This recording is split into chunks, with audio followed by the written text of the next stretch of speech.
दोस्तों तो जल्द ही मार्केट में एक बहुत ही शानदार कंपनी का आईपीओ ओपन होने वाला है और ये आईपीओ है राजगौर कैस्टर डेरिवेटिव्स आईपीओ।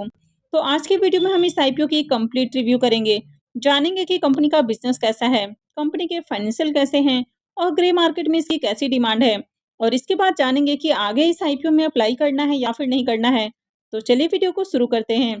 लेकिन अगर आप इस चैनल पे पहली बार विजिट कर रहे हैं या फिर आपने चैनल अब तक सब्सक्राइब नहीं किया है तो चैनल को सब्सक्राइब कर लें और साथ में वीडियो को भी लाइक कर दें।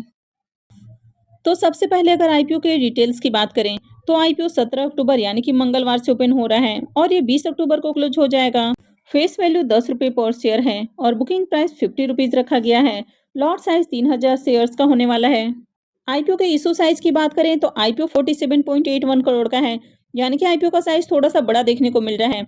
यहाँ पर 44.48 करोड़ रुपए के फ्रेश इशू हैं और 3.33 करोड़ रुपए का ऑफर फॉर सेल होने वाला है। और ये एक सेमी आईपीओ है तो कंपनी एनएसई एसएमई पे लिस्ट होने वाली।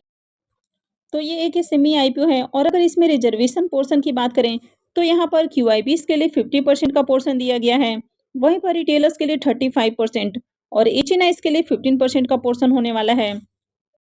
तो चलिए अब कंपनी के बारे में बात कर लेते हैं कि कंपनी का बिजनेस कैसा है और उसके बाद कंपनी के फाइनेंशियल देखेंगे। तो राजगौर कैस्टअप डेरिवेटिव्स लिमिटेड के बारे में बात करें तो कंपनी 2018 में इनकॉर्पोरेट हुई है और ये कंपनी कैस्टर ऑयल से जुड़े हुए जो प्रोडक्ट हैं तो उस तरह के प्रोडक्ट बनाती है और खासकर इनका जो प्रोडक्ट है वो इंडियन मार्केट के लिए है, यानी कि इनका जो ओवरऑल बिजनेस है वो इंडिया में ही देखने को मिलता है। तो अगर कंपनी के प्रोडक्ट की बात करें तो कंपनी रिफाइंड कैस्टर ऑयल बनाती है और इसका यूज अलग अलग इंडस्ट्रीज में होता है। जैसे कि अलग अलग इंडस्ट्रीज की बात करें तो ल्यूब्रिकेंट में, पेंट में, फार्मास्यूटिकल में, केबल इंसुलेटर, सीलेंट्स, इंक, रबड़, टेक्सटाइल।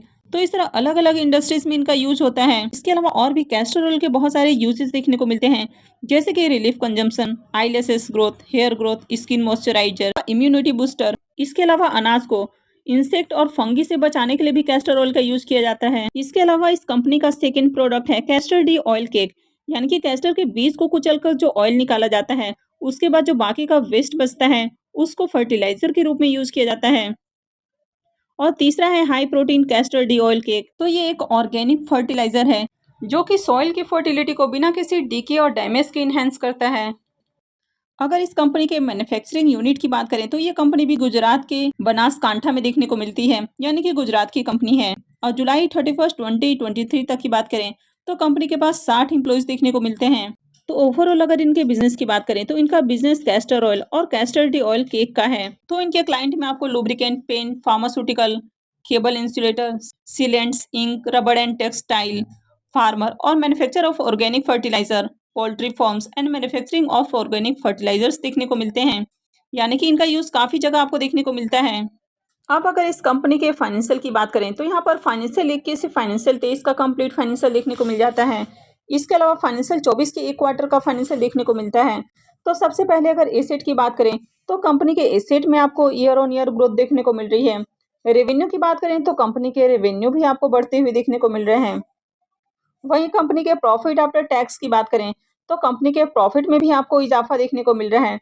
तो जहां फाइनेंशियल 21 में कंपनी आपको लॉस में देखने को मिल रही है, वहां से फाइनेंशियल 22 में कंपनी 52 लाख के प्रॉफिट में देखने को मिल रही है। फाइनेंशियल 23 में 554 लाख का प्रॉफिट है और फाइनेंशियल 24 के एक क्वार्टर का इसका जो प्रॉफिट है वो 192 लाख देखने को मिल रहा है। कंपनी प्रॉफिट भी बढ़िया बना रही है। अगर नेटवर्थ की बात करें तो कंपनी के नेटवर्थ में भी आपको ईयर ऑन ईयर ग्रोथ देखने को मिल रही है। कंपनी के रिजर्व एंड सरप्लस की बात करें तो कंपनी के रिजर्व भी साल दर साल आपको बढ़ते हुए देखने को मिल रहे हैं। अगर कंपनी के डेट की बात करें तो यहाँ पर कंपनी के जो डेट हैं वो भी आपको इंक्रीज होते हुए देखने को मिल रहे हैं, यानी कि अभी करंट की बात करें तो कंपनी के ऊपर 5178 लाख से भी ज्यादा का डेट देखने को मिल रहा है। कंपनी के ऊपर हेवी डेट देखने को मिल रहा है। अगर इसके रिजर्व की बात करें तो 2343 लाख का रिजर्व है और अगर इसके प्रॉफिट की बात करें तो 550 लाख के करीब आपका ईयरली प्रॉफिट देखने को मिल रहा है। तो ऐसे में कंपनी के ऊपर हेवी डेट देखने को मिल रहा है, यानी कि ऑलमोस्ट इसका जो डेट टू इक्विटी रेशियो आपको देखने को मिल रहा है वो 2 के अराउंड देखने को मिल रहा है। तो वैसे तो कंपनी के फाइनेंशियल आपको बढ़िया देखने को मिल रहे हैं, लेकिन यहाँ पर एक नेगेटिव पॉइंट है कि कंपनी के ऊपर आपको बहुत ही ज्यादा डेट देखने को मिल रहा है। अगर इसके केपीआई की बात करें तो इसका जो पी मल्टीपल है वो 15.48 का है, यानी कि कंपनी ओवर वैल्यूड प्राइस पर अपना आईपीओ लेकर आ रही है। अगर मार्केट कैप की बात करें तो 119 करोड़ का मार्केट कैप है, यानी कि बहुत छोटी कंपनी है। आरओई और आरओसी देखें तो ये दोनों ही काफ़ी अट्रैक्टिव हैं। Debt to equity ratio almost 2 के करीब आपको देखने को मिल रहा है। ईपीएस देखें तो ये 30 का देखने को मिल रहा है, तो ये भी काफ़ी अच्छा है। रिटर्न ऑन नेटवर्थ देखें तो ये भी काफ़ी अट्रैक्टिव देखने को मिल रहा है। तो ओवरऑल कंपनी के फाइनेंशियल बढ़िया हैं। आपको यहाँ पर डेट टू इक्विटी रेशियो काफ़ी हाई देखने को मिल रहा है, यानी कि कंपनी के ऊपर डेट बहुत ज़्यादा है और साथ ही कंपनी थोड़ा-सा ओवर वैल्यूड प्राइस पर अपना आईपीओ लेकर आ रही है। आईपीओ के ऑब्जेक्टिव की बात करें कि कंपनी आईपीओ से जो फंड रेज़ करने वाली है, तो उसका यूज़ कहाँ होने वाला है? तो सबसे पहला ऑब्जेक्टिव हो जाता है वर्किंग कैपिटल रिक्वायरमेंट्स, सेकंड है जनरल कॉर्पोरेट पर्पस और थर्ड है मीट पब्लिक ऑफर एक्सपेंसेस। तो कंपनी आईपीओ से जो फंड रेज़ करने वाली है, तो उससे अपने कर्ज का भुगतान नहीं करने वाली है। तो आगे भी कंपनी के ऊपर आपको डेट देखने को मिलने वाला है। अगर इसके मार्केट मेकर की बात करें तो स्प्रेडेक्स एक्स सिक्योरिटीज जिसका मार्केट मेकर होने वाला है, तो इनके द्वारा रिसेंटली बहुत सारे आईपीओज आते हुए देखने को मिले हैं, जिसमें आपको Karnika industries, high green carbon IPO, Kody technolab और छावड़ा इंफ्रा आईपीओ देखने को मिलता है। तो यहाँ पर देखा जाए तो इन सारे ही आईपीओ की लिस्टिंग आपको पॉजिटिव देखने को मिली है, लेकिन किसी भी आईपीओ से आपको बहुत ज्यादा लिस्टिंग गेन देखने को नहीं मिला है। आईपीओ मार्केट में 17 अक्टूबर से ओपन हो रहा है और एंकर इन्वेस्टर्स के लिए आईपीओ 16 अक्टूबर से ही ओपन हो जाएगा, यानी कि किसी भी आईपीओ में एंकर इन्वेस्टर्स आईपीओ ओपन होने के एक दिन पहले अप्लाई करते हैं। तो यहाँ पर 16 अक्टूबर से एंकर इन्वेस्टर्स के लिए आईपीओ ओपन हो जाएगा। आईपीओ में देखा जाए तो 27,12,000 शेयर्स एंकर इन्वेस्टर्स को ऑफर किए जा रहे हैं, यानी कि आईपीओ में 13.56 करोड़ रुपए के जो शेयर्स हैं वो एंकर इन्वेस्टर्स के लिए रिजर्व रखे गए हैं। तो किसी भी आईपीओ में अगर आपको बढ़िया एंकर इन्वेस्टर्स देखने को मिलते हैं, तो ऐसे में आगे उस आईपीओ में आपको डिमांड आती हुई देखने को मिलती है और कहीं ना कहीं आईपीओ में भी थोड़ी स्टेबिलिटी रहती है, यानी कि एंकर इन्वेस्टर्स कभी भी आईपीओ के लिस्टिंग के साथ ही सेलिंग नहीं कर पाते हैं, क्योंकि इनके लिए लॉकिंग पीरियड होता है। तो इनके जो 50% शेयर्स होते हैं उनके लिए 30 डेज का लॉकिंग पीरियड होता है और रेस्ट 50% का 90 डेज के लिए।